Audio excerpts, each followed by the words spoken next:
In this video we're reviewing the 250 watt e-bike that can somehow go 33 miles per hour. Watch this!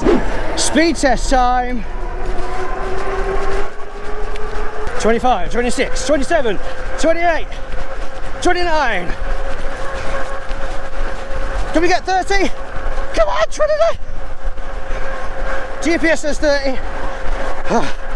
GPS said 33.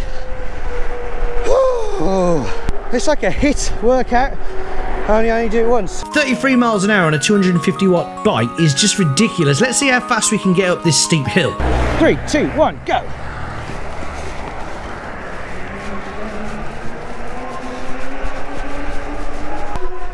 Right, over 20. Full throttle.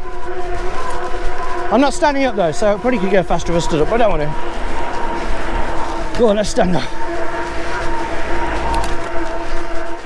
Let's actually use the gears as well. It's like a rocket, probably due to the crazy amount of torque that this bike has. Do you think this bike is really 250 watts? Tell us what you think in the comments below. We'll talk about the legalities of the bike later on. The bike also has a 7-speed Shimano Tawny gear set, which is handy when you're going up a hill like this one. Apparently it's got 100 Newton meters of torque, which is quite a lot. And it comes in 2 models. This one is the 1000. I wonder why it's called 1000. The motor has a nice touch, and then it says 1000 on it, despite it being a 250 watt bike. There's also the 500 model, which has 50 Newton meters of torque. It's about €200 cheaper. So okay, the 2 tests I've shown you both involved me pedaling, but who knows, I might have crazy fast legs or something. If I did, I'd be able to get out of this predicament from the last video. You should watch it after this, there'll be a link at the end. But let's see how fast the motor alone on this bike can carry us. No pedaling, just the twist throttle. 26 miles per hour according to GPS. There seems to be a bit of a discrepancy between the GPS and the reader. GPS says we're going 26. That seems to be about right, 26. Topping out at 26. That's about the same speed as the Enquiries L20, another so-called 250 watt bike that is faster than it should be. But can this bike post a better throttle-only time up Sandy Lane? Let's find out. There's a guy up there on a normal bike. I don't want to make him look bad and overtake him, so we're going to wait. 3, 2, 1, go! The saddle's so squishy and nice. It's all got springs underneath as well. It's very, very nice. GPS is saying 17 miles an hour. We're slowing down. 13, 12. We should get up though. Brum brum. But we're easily gonna do it. 3, 2, 1, and now. Oh shit. I left my stand up. Whoops. So this 250 watt bike is faster up the hill than the brilliant Enquiries L20, but also faster than the Engine Pro and M20 that both peak at 1000 watts. That's just madness. The aluminium frame with battery weighs in at about 29 kilograms, which is pretty light for this kind of bike, so that helps a lot. And luckily the Z20 Plus has hydraulic brakes, so let's test them out. Let's do it here, you ready? Whoa. 1, 2, 3. 5, 6. I'm going 6 paces. Those brakes are bloody amazing.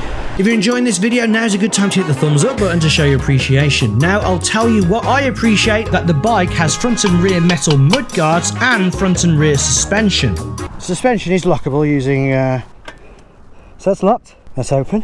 I found that the suspension in this bike is quite inoffensive, so it doesn't feel too squidgy. Let's go on the curb because she was on the wrong side of the road. Yeah, it's not too squidgy, this suspension. It's quite nice. I've noticed when you go over something, it just kind of absorbs it. As well as the suspension, this bike has so many other cool features, such as a loud electronic horn, indicators. So they should see that I'm turning right, then turning left. Like most e-bikes with indicators, there's no indication that you're using the indicator, so you just got to remember to turn it off again. I would like to hear some clicking. and obviously it doesn't self-cancel. And decent front and rear light. And unlike on the PVY Z20 Pro, they're wired into the battery, so you don't need to charge their batteries when they run out. The rear light is also a brake light. It also has a really comfy saddle and an extremely clear and well-organised computer. I love having pedal assist and throttle available at the same time. The throttle matches whatever speed setting you're in, which isn't my favourite. I can deal with it, but I prefer it when throttle always give you the maximum power, just in case, so you can get out of a tight situation. By the way, at lower speed settings, of which there are 3, it doesn't give you less power, it just cuts out at a lower speed. So speed setting 1, for example, just simply cuts out at 15 miles per hour. The stand is sturdy and the rear rack can hold a massive 50 kilograms. That's double what most rear racks can hold. The bike is also foldable, but it's still big and heavy, so it's more useful for storage or getting into a car boot. So how's the range? The 16.5 amp hour battery on the 1000 model gives a range of 120 kilometers or about 75 miles. Of course, in a lower speed setting and a 75 kilogram rider. This 100 kilogram rider rode around 20 miles and the battery was still going strong, and that's with the hill climb, speed tests, and mainly using the highest speed setting, so I'm sure the bike could get pretty close to those claims in ideal settings. But no bike is perfect, so what is wrong with it? Well, the saddle creaks a lot. I do forget about it eventually, but at times it's certainly noticeable. Foldable handlebars are always slightly narrow, so control isn't quite as good as on something like the M20. The pedals aren't foldable. I didn't really mind, but if you're buying a foldable bike, you might want foldable pedals too. The rear suspension is not terrible. It's not amazing though. It doesn't feel that much different to not having suspension, but it is still better than not having suspension. But the 4-inch thick, 20-inch diameter Chaoyang fat tyres also help soak up a lot of the vibrations. And finally, the Shimano Tawny gears aren't the best. They work, but I much prefer the 8-speed Altus gears that are one step up in Shimano's range and a bit more reliable. Let's also address that elephant in the room. Is it actually legal? Well, you're buying a bike that's advertised to 250 watts, so as far as power is concerned, I don't think you should worry about that at all. After all, no bike is truly 250 watts. The battery and controller rarely output less than that on a bike.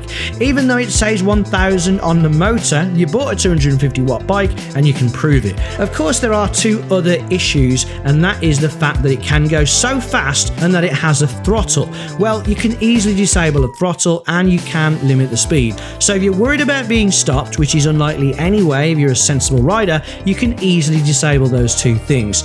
All in all, it's a really nice bike that performs extremely well. If you want to be able to say you're on a legal bike but also want the power to get up hills, then this bike is definitely one to consider. In the box you get manual, computer, some brackets, a light that is powered by the bike, tools, 2 amp charger, UK plug, phone mount, pedals.